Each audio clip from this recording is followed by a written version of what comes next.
Bonjour et bienvenue dans Tête à Tête sur France 24. Notre invité aujourd'hui est Chems Eddine Hafiz, c'est le recteur de la Grande Mosquée de Paris. Merci beaucoup. Bonjour, merci. Alors, entre les deux tours des élections législatives, à votre initiative, des représentants du culte musulman, mais aussi des personnalités de la société se sont réunis à la Grande Mosquée pour appeler les Français à faire barrage au Rassemblement national. Quelques jours après le second tour, quel est votre sentiment, celui d'avoir été entendu? Vous êtes soulagé?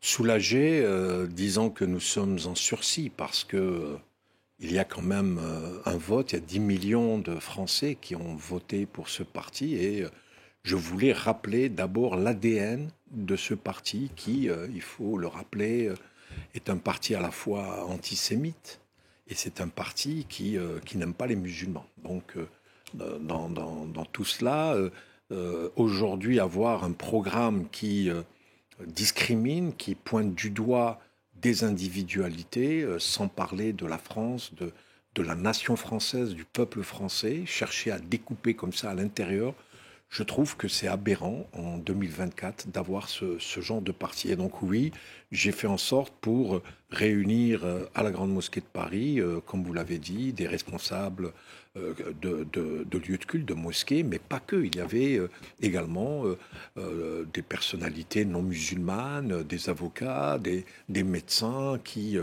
ont compris le danger, qui ont voulu être aux côtés des musulmans de France pour dénoncer. On a publié 2 tribunes, l'une juste avant le premier tour et l'une entre les 2 tours, pour dire non, qu'il ne fallait pas aujourd'hui laisser ce parti raciste prendre les rênes de l'État français. Et je crois que c'était important de le faire. Et oui, je suis aujourd'hui satisfait. Je peux dire, comme beaucoup de Français, ouf. Mais il faut continuer à travailler. Il faut également que nous, en tant que musulmans, nous puissions prendre notre part, parce que nous sommes également des citoyens. Nous respectons la laïcité. Nous voulons que les principes de l'islam soient totalement compatibles avec les règles de la société française. Et donc, ce travail, on a commencé à le faire. On est en train de le réaliser. Il ne faudrait pas que de l'autre côté, une partie de notre communauté, de la communauté nationale, nous pousse à l'extérieur. Parce que le contrat social français, nous sommes partie prenante. Et moi, je veux qu'on le signe des 2 mains. Alors, est-ce que vous n'avez pas eu l'impression d'être un peu seul parmi les représentants des cultes à appeler à faire barrage au Rassemblement national?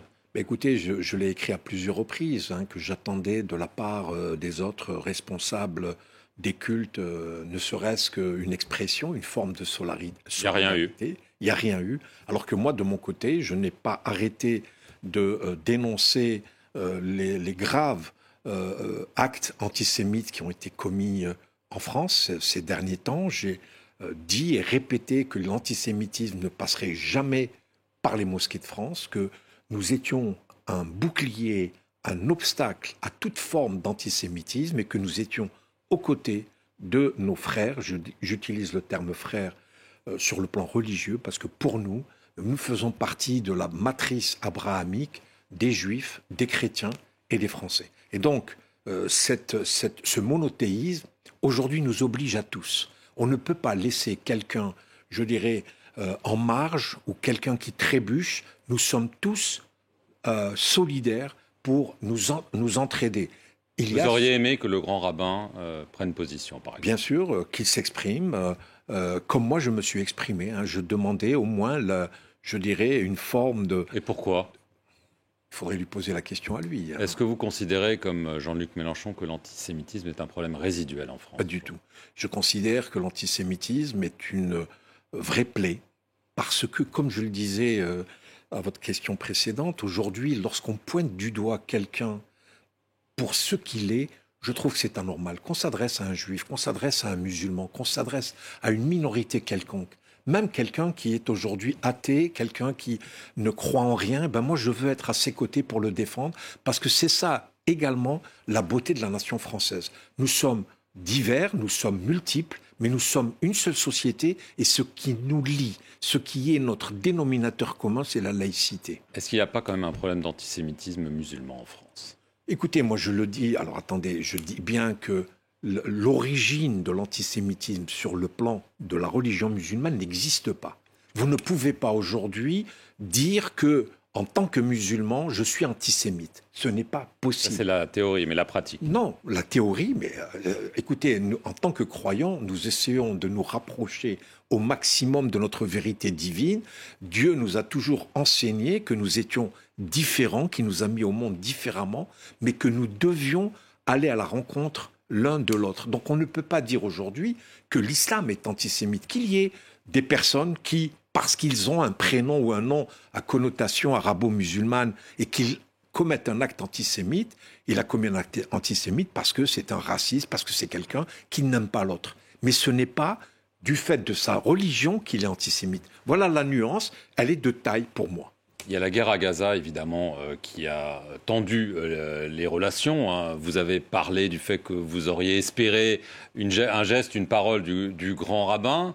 Est-ce que là, la guerre à Gaza fait que, notamment avec les autorités religieuses juives en France, les ponts ne sont peut-être pas coupés, mais la communication n'existe plus, ou presque?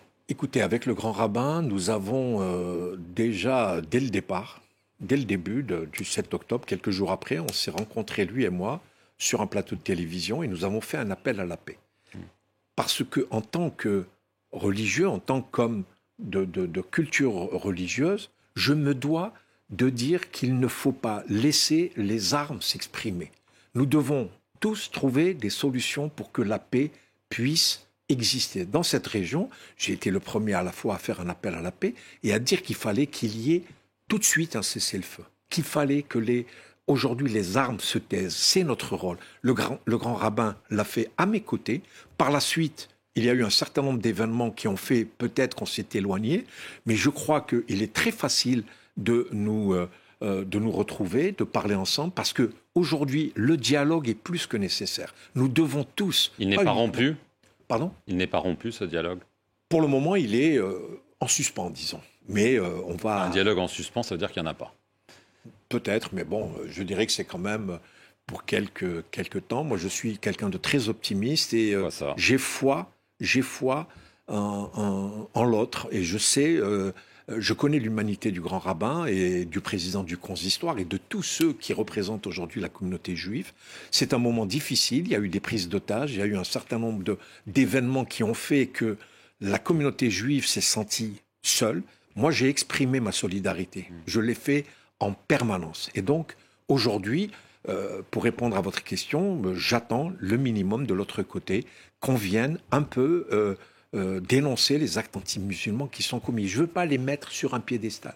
L'antisémitisme est quelque chose d'horrible, mais en même temps, on ne peut pas nier qu'il y a quand même aujourd'hui une ambiance d'actes anti-musulmans suffisamment fortes pour qu'on s'inquiète. Est-ce que ça vous a choqué? On est quand même dans un pays très séculaire, l'un des plus séculaires au monde. On a énormément parlé de juifs, de musulmans, depuis la guerre à Gaza notamment. Est-ce que ça vous gêne quand même, cette essentialisation L'essentialisation, oui. Mais en même temps, parler des guerres de religion, vous savez, la France en a connu pas mal, des guerres de religion. Donc aujourd'hui, je pense que c'est un épisode que nous allons espérer très vite refermer, pour qu'il y ait, comme je vous le disais tout à l'heure, que nos différences soient dépassées, pour que nous puissions reprendre ensemble ce chemin pour le vivre ensemble. Alors aujourd'hui, on a complètement stigmatisé cette expression du vivre ensemble. Moi, je veux vivre côte à côte avec mes autres compatriotes, quelle que soit leur religion, quelle que soit leur croyance,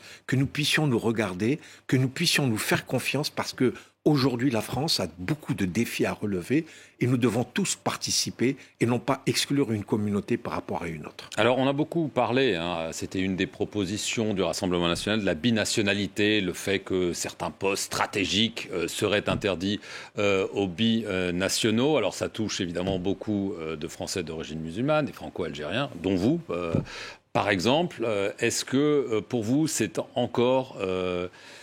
une autre pièce dans la division de la France? Présentée comme elle a été par le Rassemblement national, bien sûr, ça participe à un programme qui, comme je vous le dis, sa base est de discriminer les autres. Mais en même temps, moi, je ne suis pas choqué aujourd'hui, je suis franco-algérien, Je suis très heureux d'être à la fois français et algérien. Je pense que j'enrichis mes deux cultures, mes deux pays. Je vis en France. J'ai décidé de m'installer en France avec mes enfants, ma famille. Pour moi, la France est mon pays. Donc, vouloir me prêter des intentions parce que je suis binational, je vous dirais que si on prend toutes les grandes affaires d'espionnage, ça ne concernait pas des binationaux. Hein. C'est le bon français ou le bon anglais ou le bon américain. Donc, je ne crois pas que faire le lien entre la binationalité et une fonction, nous avons eu des ministres. Quand on s'attaque notamment à des ministres comme elles ont été attaquées, Najat Vallaud-Belkacem, Rachida Dati, des journalistes, M. Bouafsi, je trouve que c'est quand même dégueulasse ce qui leur est arrivé. On les a jetés comme ça en pâture, parce que il faut reconnaître que depuis la dissolution de l'Assemblée nationale, la parole raciste, elle s'est complètement libérée. C'est-à-dire qu'aujourd'hui, je ne sais même pas si il va y avoir des poursuites devant les tribunaux. Donc, c'est quand même pas normal qu'une ministre comme Najat Vallaud-Belkacem, qui a été une excellente ministre de l'Éducation, on la limite. Encore en plus, c'est faux d'avoir voulu introduire la langue arabe. La langue arabe n'est pas une langue, je dirais, prosélyte du terrorisme. Enfin, il faut arrêter. Mais vous voyez le type d'exemple. Vous avez peur? Oui. Sincèrement, j'ai pas peur pour moi, mais j'ai peur pour mes enfants, pour ceux qui viennent, qui ont aujourd'hui 10, 12 ans, qui sont français, qui se sentent une âme française et qui, systématiquement, on est en train de leur montrer du doigt qu'il faut qu'ils partent ailleurs. Il y a eu un livre qui est sorti. J'ai invité à la Grande Mosquée de Paris les auteurs de ce très bon ouvrage qui explique la situation. J'aime la France, mais je la quitte. Moi, je n'aimerais pas que mes enfants me disent un jour, je vais quitter la France. Je veux qu'ils continuent à vivre ici. Ce sont nos racines qui sont aujourd'hui françaises. Et je veux donner le meilleur de moi-même. Et franchement, dans la composante musulmane de France, on a de très, très belles réussites. Et donc, je souhaiterais quand même que ces musulmans se sentent vraiment partie prenante de ce défi à relever que aujourd'hui la France doit relever. Chemseddine Hafiz, recteur de la Grande Mosquée de Paris, merci beaucoup d'avoir répondu aux questions de France 24 et merci à vous d'avoir suivi cette émission sur nos antennes.